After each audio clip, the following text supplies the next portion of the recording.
पंचायती राज चुनाव का तीसरा चरण जारी है। 6 जिलों की 25 पंचायत समितियों के लिए चुनाव 1772 उम्मीदवारों की प्रतिष्ठा दांव पर लगी हुई है। शाम 5:30 बजे तक वोटिंग होगी। तीसरे चरण के लिए 3547 केंद्र बनाए गए हैं।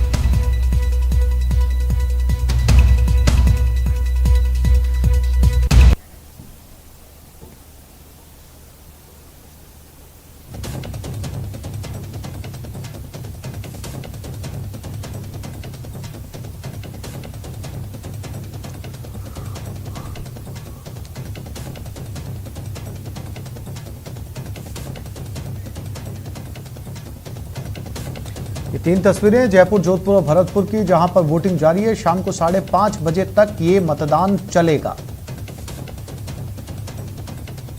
हर मतदान केंद्र के ऊपर कोविड गाइडलाइंस की पालना का पूरा ख्याल रखा जा रहा है। सभी मतदाता मास्क पहनकर पहुंच रहे हैं। सभी कर्मचारी, पोलिंग पार्टियां यहां पर मास्क पहनकर मतदान में हिस्सा ले रही हैं। हालांकि कहीं कहीं पर भीड़ भी नजर आ रही है। पुलिस जाब्ता भी मौजूद है। 3 संभागों में यहां पर मतदान जारी है।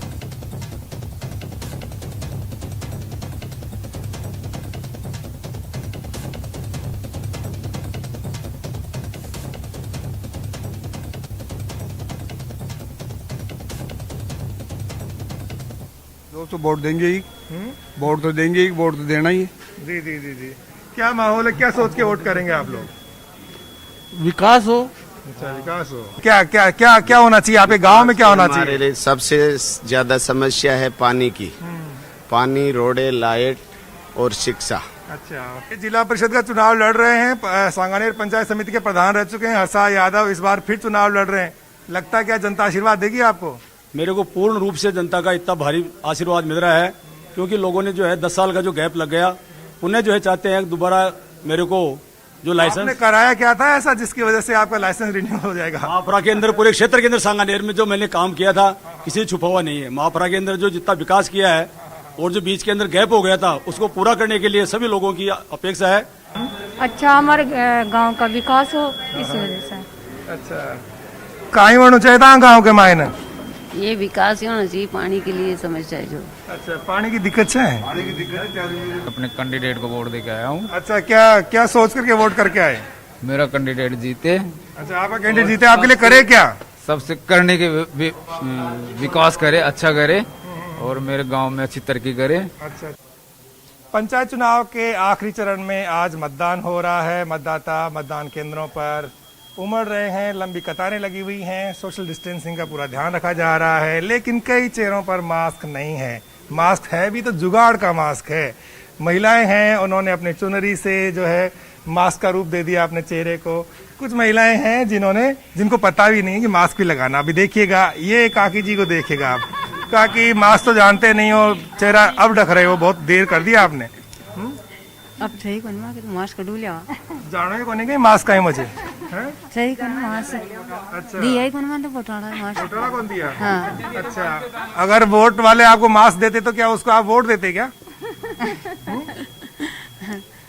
यानी कि जो गांव का जो मतदाता है वो ये कह रहा है कि उम्मीदवारों ने उन्हें मास्क नहीं उपलब्ध कराए। ये जागरूकता नहीं है, यानी कि स्वस्थ लोकतंत्र की निशानी नहीं है। बहुत सारे लोग हैं, एक युवती है, उससे बात करते हैं। क्या देख रहे हैं? गांव की महिलाओं को आपने देखा, मास्क लगाती नहीं है, उनको पता नहीं है। क्या सोच करके वोट कर रहे हैं आप यहाँ पे? गांव की जो महिलाएं हैं, क्या उनमें जागरूकता का अभाव है? वैसे होना तो चाहिए, वैसे है नहीं। अच्छा, क्या आपने बताया नहीं जो आपके आगे जो वोटर था कि आप भी मास्क लगाइए? वो लेके ही नहीं आया घर से, उनको पहले से घर से लेके आना चाहिए था। लेके आना चाहिए था। तो बहुत सारी महिलाएं हैं जो ऊपर यानी चुनरी पहने हुए हैं, मुंह पर अंदर मास्क भी है। कई वोटर बहुत जागरूक है, लेकिन कई जो है वो जुगाड़ का मास्क पहनते हैं। भाई साहब, मास्क तो लाया को नहीं, वो कहीं तौलिया को लगा लियो मास्क? वो तौलिया को लगा लियो मुझे। तौलिया को लगा लियो। अच्छा अच्छा, मको वही गणो मास्क मको। और आप तो बहुत जागरूक हैं, मास्क होना जरूरी है। हाँ, मास्क सही है ना, हम तो ठेठ से जागरूक हैं। मास्क भी रखता है हम तो। जैसे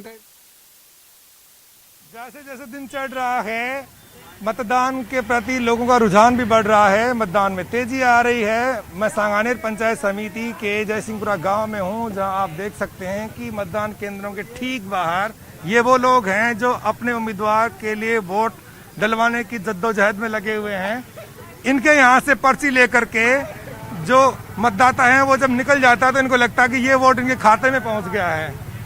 मास्क तो है नहीं आपके उम्मीदवार ने कहा नहीं होगा कि मास्क वास्क लगा के आना है? नहीं कहा उम्मीदवार ने तो सभी को मास्क दिया था, ये लगा के नहीं है। उम्मीदवार तो सभी को मास्क के लिए कहा था, लेकिन ये लगा के नहीं है।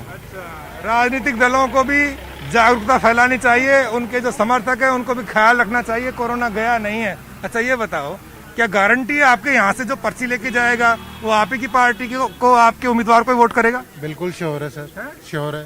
श्योर है? बिल्कुल। क्यों आपको लगता है लोग अभी भी जो है ना वफादारी दिखाते हैं, जहाँ से पर्ची लेते हैं वहीं पे वोट करते हैं? बिल्कुल वहीं पे वोट करते हैं सर, बिल्कुल वहीं पे वोट करते हैं। ये कांग्रेस का खेमा है, ठीक इसके सामने की तरफ बीजेपी के कार्यकर्ता जमे हुए हैं।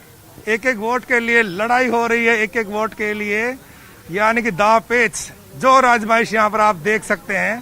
कांग्रेस का खेमा कहता है कि हम किसी भी सूरत में अपने प्रतिद्वंदी पर भारी पड़ेंगे, और ये जो है महिला मतदाता किसी का इंतजार कर रहे होंगे। कौन को इंतजार कर रहा तो वोट कौन दे बजा रही हाल? पर्चा को। पर्ची को? हाँ। अच्छा पर्ची घटाऊ ले रहा जो हटीसू ले रहा जो पर्ची बठासू लेवा को मतलब वोट बठी नहीं जाए लोग दे लेना वो तो बंद जाए पर्ची दे ले लिया मैं तो मैं जाना कहीं चा जो को पर्ची दे लो और वो थान खेलो भाई अठे वोट दे उनसे बैठे दो ला वहाँ को मन मर्जी में दिया मन मर्जी में दो। हाँ ये जो है कमाल की बात कह रही कि चाहे पर्ची कोई भी दे दे, चाहे कांग्रेस का दे चाहे पंचायत चुनाव के आखिरी चरण में जोधपुर की 6 पंचायत समितियों में वोटिंग हो रही है। आखिरी चरण की वोटिंग सभी पार्टियों ने पूरी ताकत झोंक रखी है। 6 पंचायत समितियों में 930 मतदान केंद्र बनाए गए हैं। वोटिंग को लेकर लोगों में जबरदस्त उत्साह नजर आ रहा है। वहीं सभी बूथों पर सुरक्षा के कड़े इंतजाम किए गए हैं।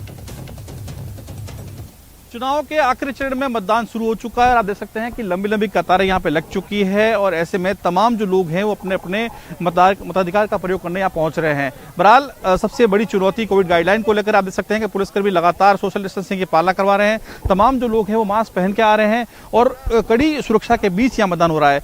जोधपुर में बताऊँ आपको पूरे जिले में 6 पंचायत समितियों में चुनाव हो रहे हैं, और ऐसे में मैं लूणी के तहलामंड गाँव में मौजूद हूँ, जहाँ पे लगातार मतदान चल रहा है और आप देख सकते हैं कि लोग पहुंचे हैं। मजिस्ट्रेट साहब मौजूद हैं। सर किस तरह की व्यवस्थाएं हैं यहाँ पे और किस तरह मतदान कराया जा रहा है? मतदान जो है यहाँ मतलब सुबह से ही मतदान जो है बड़ी शांतिपूर्वक से स्टार्ट हो चुकी है। 7:30 बजे से हम यहाँ जो जितने पोलिंग बूथ हैं, यहाँ टोटल 11 बूथ हैं यहाँ पे, और सभी 11 बूथों पे मॉक पोल स्टार्ट करने के बाद सुबह 7:30 बजे से अपन यहाँ पे चालू कर चुके हैं, और बड़ी खुशी के साथ प्रसन्नता के साथ जो है यहाँ गाँव वाले जो हैं सभी अपनी वोटिंग अपना मताधिकार का उपयोग करने आ रहे हैं। सर कोविड गाइडलाइन एक सबसे बड़ी चुनौती है, जैसे आपने भी कई जगह सोशल डिस्टेंसिंग की पालना भी करवाई है, तो ये कितनी बड़ी चुनौती है क्योंकि तीसरी लहर की बात भी चल रही है कि आ सकती है? हाँ बिल्कुल, ये तो बात है कि तीसरी लहर आने की बात चल रही है, बट यहाँ स्ट्रिक्टली अपन फॉलो करने की कोशिश कर रहे हैं, और सभी को मतलब कि जितने भी मतदान अभी करते हैं उनके पास हैंड सैनिटाइज़र वगैरह भी है, मास्क भी है, और जितने वोटर्स हैं उनको भी अपन स्ट्रिक्टली फॉलो करने के लिए प्रयास कर रहे हैं। तो प्रयास कर रहे हैं कि मास्क पहने, सोशल डिस्टेंसिंग की पालना करें, लेकिन आप देखें कि काफ़ी सुबह 7 बजे से ही यहाँ पे कतारें लग चुकी थी, और सबसे ज़्यादा संख्या पहले महिलाओं की थी। महिलाएं सबसे पहले यहाँ पहुँची थी, लेकिन अब काफ़ी संख्या में पुरुष भी है। 3 कतारों में लोग खड़े हैं, अपने अपने मतदान का प्रयोग करने रहे हैं। बात करते हैं इनसे कि आखिर किस तरह की, आप बताएं क्या समस्या है यहाँ पे, आप वोट करना आए हैं? समस्या क्या है सर? कोई समस्या नहीं है? कोई समस्या नहीं, सब कुछ है यहाँ, बिजली पानी सड़क सब है? पानी सब कुछ है। सवाई माधोपुर जिले में तीसरे चरण का आज मतदान हो रहा है। जिले की 3 पंचायत समितियों में वोटिंग जारी है और लोगों में जबरदस्त उत्साह दिख रहा है। वहीं सुरक्षा के कड़े इंतजाम किए गए। पंचायत राज चुनाव के मद्देनजर सवाई माधोपुर जिले में आज तीसरे चरण का मतदान हो रहा है। सुबह 7:30 बजे मतदान प्रक्रिया शुरू हो गई है। सवाई माधोपुर जिले की 3 पंचायत समितियों में यह मतदान हो रहा है। सवाई माधोपुर पंचायत समिति, बरबड़ा पंचायत समिति तथा खंडार पंचायत समिति। आप इस वक्त देख सकते हैं मतदाताओं में बेहद अधिक उत्साह देखने को मिल रहा है। सुबह 7:30 बजे से जैसे ही मतदान प्रक्रिया शुरू हुई, मतदान केंद्रों के बाहर लंबी लंबी कतारें लगना शुरू हो गई है। मतदान यहाँ पर सुचारू रूप से चल रहा है और मतदान का शुभारंभ सुबह 7:30 बजे हो गया था। सुरक्षा के चाक चौबंद बंदोबस्त मतदान केंद्रों पर जुटाए गए हैं। पुलिस प्रशासनिक अधिकारी लगातार मतदान केंद्रों का जायजा ले रहे हैं। कड़ी सुरक्षा के बीच में यह मतदान किया जा रहा है। इसके अलावा हम आपको ये भी बता दें कि सवाई माधोपुर जिले में संवेदनशील तथा अति संवेदनशील बूथों पर सशस्त्र पुलिस के जवान भी तैनात किए गए हैं। भरतपुर में भी तीसरे और आखिरी चरण की वोटिंग जारी है। वोटिंग को लेकर वोटर्स खासे उत्साहित हैं। हालांकि हल्की बरसात ने खलल डालने की कोशिश की, लेकिन मतदाताओं के उत्साह में कोई कमी नजर नहीं आई। भरतपुर में 4 पंचायत समितियों में आज मतदान प्रक्रिया जो है वो शुरू हो गई है। 568 जो है पोलिंग बूथ बनाए गए हैं और सभी पर 7:30 से ही मतदान प्रक्रिया शुरू हुई थी। हम इस वक्त मौजूद हैं उज्जैन पंचायत समिति के नंगला बीजा जो पोलिंग बूथ है। यहाँ भी सुबह से ही मतदान है वो जारी है। लगातार जो लोग हैं वो बिना मास्क के यहाँ से प्रवेश नहीं दिया जा रहा है। भारी संख्या में यहाँ पुलिस जाब्ता तैनात किया गया है। पुलिस के जवान हैं वो बिना मास्क के किसी को भी अंदर नहीं जाने दे रहे हैं। और ऐसे में बात की जाए तो लगातार जो मतदाताओं का सिलसिला है वो जारी है। मतदाता आ रहे हैं और अपना मत डाल करके और जो है गांव की सरकार चुनने में भागीदारी निभा करके और वापस जा रहे हैं। बात की जाए कोरोना गाइडलाइन की तो यहाँ जो मतदाता आ रहे हैं उनके लिए सैनिटाइजर की व्यवस्था की गई है। सैनिटाइजेशन किया जा रहा है, उसके बाद ही जो अंदर है प्रवेश दिया जा रहा है। गोले बनाए गए हैं, गोलों में जो है सोशल डिस्टेंसिंग की पालना की जाएगी। अब ये मतदाता आए हैं, इनको सैनिटाइज किया जाएगा, उसके बाद ही जो है प्रवेश दिया जाएगा। ऐसे में कहा जा सकता है कि इस पोलिंग बूथ पर जो है वो व्यवस्था की गई है गाइडलाइन की। और जो गंगानगर में छात्रा से दुष्कर्म की कोशिश मामले ने तूल पकड़ लिया। गुस्साए छात्रों ने आज कलेक्ट्रेट पर जोरदार प्रदर्शन किया और दोषी कॉलेज निदेशक के खिलाफ सख्त कार्रवाई की मांग की है। कलेक्ट्रेट पर छात्रों के इस प्रदर्शन का जायजा लिया हमारे संवाददाता अशोक कुमार शर्मा ने। श्री गंगानगर जिला मुख्यालय पर स्थित राधा कृष्णन कन्या महाविद्यालय, राधा कृष्णन हॉस्टल और इंडियन एकेडमी के संचालक केएल यादव के द्वारा परसों एक छात्रा के साथ किए गए दुष्कर्म के प्रयास में श्री गंगानगर के छात्रों में, श्री गंगानगर वासियों में काफी आक्रोश है। और इस आक्रोश की वजह हम देख पा रहे हैं कि किस तरह से श्री गंगानगर के जो छात्र हैं लगातार प्रदर्शन कर रहे हैं और केएल यादव के खिलाफ कड़ी कार्रवाई की मांग कर रहे हैं। इस तरह से झंडा करके जिला कलेक्ट्रेट पर प्रदर्शन कर रहे हैं। स्टूडेंट फेडरेशन ऑफ इंडिया के ये बच्चे हैं और चाह रहे हैं कि केएल यादव के खिलाफ सख्त से सख्त कार्रवाई हो। और उसने जिस तरह से छात्रा के साथ उसका छात्रा का विश्वास तोड़ा है, छात्रा के साथ साथ उसके परिजनों का जो विश्वास तोड़ा है, उसकी उसको माकूल सजा मिले। हालांकि वो गिरफ्तार हो चुका है। हम बात करना चाहेंगे तो छात्रों से। बेटा वो अरेस्ट हो चुका है, अब क्या हम चाहते हैं यादव एक बहुत ही मानी हुई हस्ती है और वो पूरा कोशिश करेगा कि ये केस रफा दफा हो, लेकिन हम ऐसा नहीं होने देंगे। अभी तक तो उस पर गवाही चल रही है, लेकिन हमें लगता है कि वो जमानत की पूरी कोशिश करेगा। और जैसा कि रात को उसने याचिका लगाई थी जो उसकी मान्य नहीं हुई है, वो चाहता था उसे जमानत मिले, लेकिन उसके पास कोई पुख्ता सबूत नहीं थे। और हम तब तक लड़ते रहेंगे जब तक हमारी बहन को न्याय नहीं मिल जाता। और ये सब हमारे साथ है और कहते हैं एकता में बल है। हम तब तक लड़ते रहेंगे जब तक उसे इंसाफ नहीं मिल जाता। केएल यादव ने जो घटित कार्य किया है उससे न केवल छात्रा का विश्वास टूटा है बल्कि आपके परिजनों का और आपके पेरेंट्स का भी विश्वास टूटा है। अब आप लोगों के लिए घर से बाहर निकलना, किसी हॉस्टल में रहना, किसी पीजी में रहना कितना मुश्किल होगा? बहुत मुश्किल होगा, क्योंकि हमारे पेरेंट्स ने उसके ऊपर इतना ज्यादा विश्वास किया था कि ये अपनी बेटी की तरह रखेगा और उसने इतनी गंदी हरकतें से हमारे परिवार वालों का विश्वास तोड़ दिया है। बिल्कुल वो अब जहाँ भी छोड़ेंगे डर डर के छोड़ेंगे कि हमारी बेटी सेफ है या नहीं है। अच्छा, अब आप आगे क्या मांगे आपकी? अब आपकी लड़ाई कहाँ तक जारी रहेगी? जब तक उसे सजा नहीं मिल जाती। अशोक शर्मा, न्यूज़ 18 श्री गंगानगर। शेखावटी यूनिवर्सिटी की परीक्षा बद इंतजामी की भेंट चढ़ गई। कल झुंझुनू के Radheshyam R Morarka PG college में सुबह की पारी में एमकॉम के पेपर की जगह लिफाफे से एमएससी के मैथ्स के पेपर निकल पड़े। इसके बाद यूनिवर्सिटी के परीक्षा नियंत्रक को सूचना दी गई। शहर के अन्य कॉलेज से इंटरनेशनल मार्केटिंग के 6 पेपर लाए गए। मोरारका कॉलेज में एमकॉम के 12 छात्रों की परीक्षा थी। पेपर कम होने पर फोटोकॉपी करवाकर पेपर बांटे गए। इस पूरी प्रक्रिया में 25 मिनट का वक्त लगा।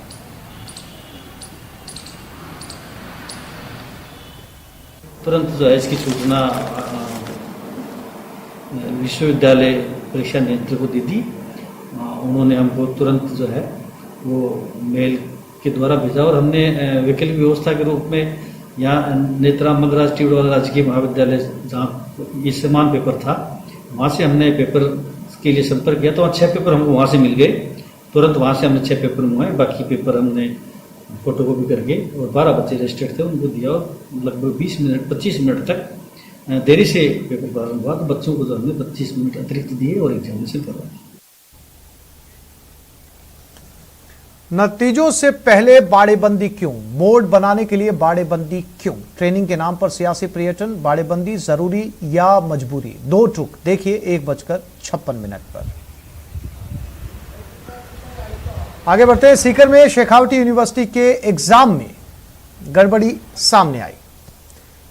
झुंझुनू के 2 परीक्षा केंद्रों पर लिफाफे में गलत पेपर निकले। इसके बाद यूनिवर्सिटी ने परीक्षा स्थगित कर दी। आज पहली पारी में एमएससी बॉटनी का पेपर था। झुंझुनू के राजकीय गर्ल्स कॉलेज और महर्षि दयानंद विज्ञान कॉलेज में बॉटनी के लिफाफे में हिस्ट्री के पेपर निकले। हिस्ट्री की परीक्षा दोपहर में दूसरी पारी में होनी थी। यूनिवर्सिटी ने उस समय पेपर का इंतजाम कर बॉटनी की परीक्षा तो करवा दी और हिस्ट्री का पेपर स्थगित भी कर दिया। इसका टाइम टेबल बाद में जारी किया जाएगा। यूनिवर्सिटी के असिस्टेंट रजिस्ट्रार संजीव झाझड़िया का कहना है कि प्रिंटिंग प्रेस से गलती हुई है। पूरे मामले की जांच करवाई जा रही है। जो भी दोषी होगा उसके खिलाफ कार्रवाई की जाएगी। और उसके अंदर बच्चों को 10-5 मिनट का जो व्यवधान जरूर हुआ, लेकिन पेपर में यानी पेपर बच्चों का हुआ उस समय, और दोपहर का जो पेपर है वो खुल चुका था। इसलिए हमने क्या किया कि सभी सेंटरों पर मेल कर दी, हमारी वेबसाइट पर कर दिया, और सभी सेंटर को जहाँ पर ये हिस्ट्री का पेपर होना था व्यक्ति से हमने फ़ोन करके केंद्र अधीक्षक को ये सूचना दे दी कि इस पेपर को आउट समझा जाए। यथाशीघ्र इसकी जो नई तिथि है वो घोषित कर देंगे हम।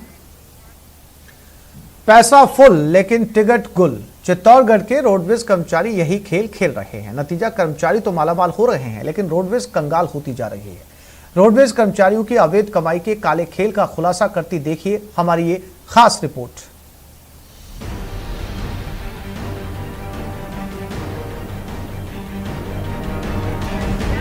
भाई साहब, पैसा तो लिया, टिकट क्यों नहीं दिया? अरे नाम क्या है आपका, तो ये तो बताएं।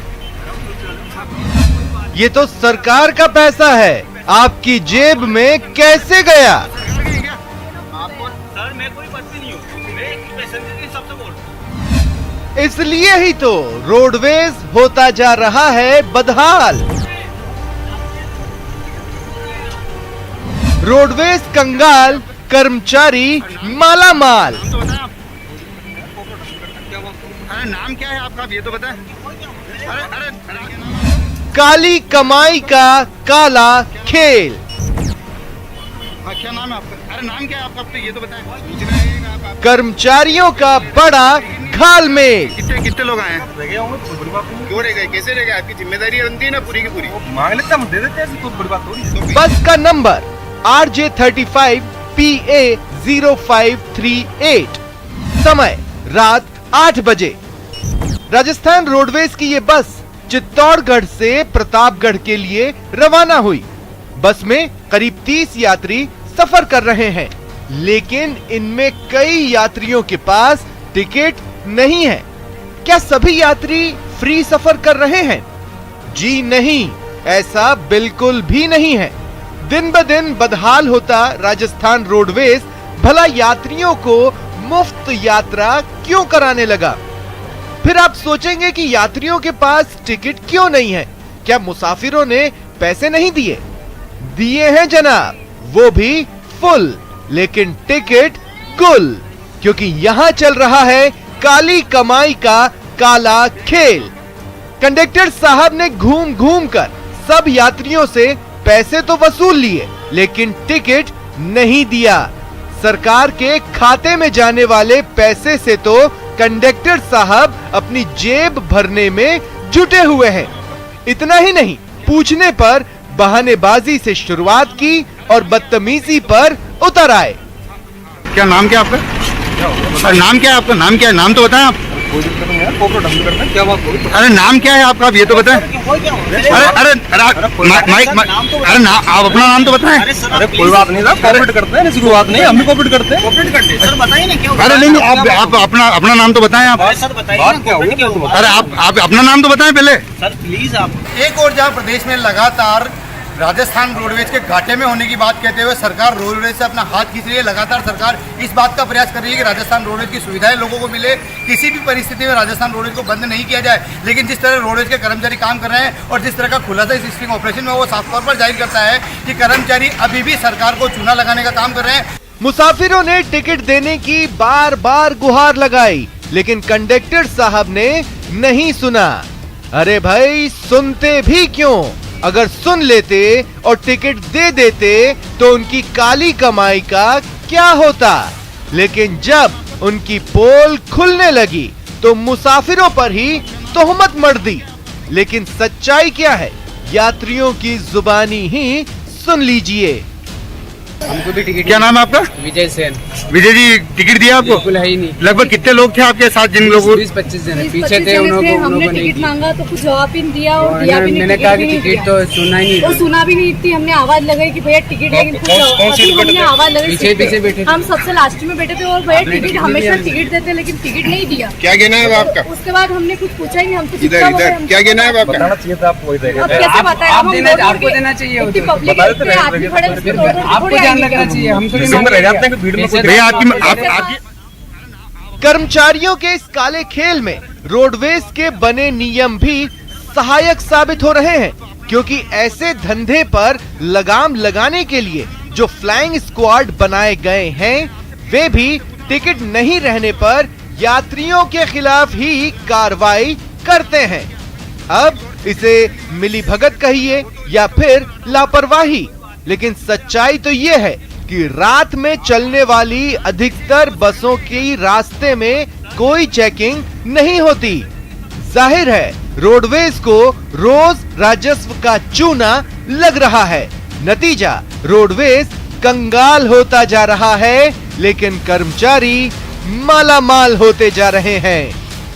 ऐसे में अब देखने वाली बात होगी कि तस्वीर सामने आने के बाद ऐसे परिचालकों को किस प्रकार पहचाना जाता है और किस प्रकार की योजना लाई जाती है। हालांकि पैसेंजर फाल्ट योजना राजस्थान में लागू है, उसके बावजूद जिस तरह की स्थिति सामने आई है वो साफ तौर पर जाहिर करती है कि लापरवाही के बीच राजस्थान रोडवेज को चूना लगाने का खेल बदस्तूर खेला जा रहा है। कैमरा पर्सन मोहित के साथ सुभाष बैरागी, न्यूज 18 राजस्थान के लिए चित्तौड़गढ़ से। तो इस बुलेटिन में फिलहाल इतना ही।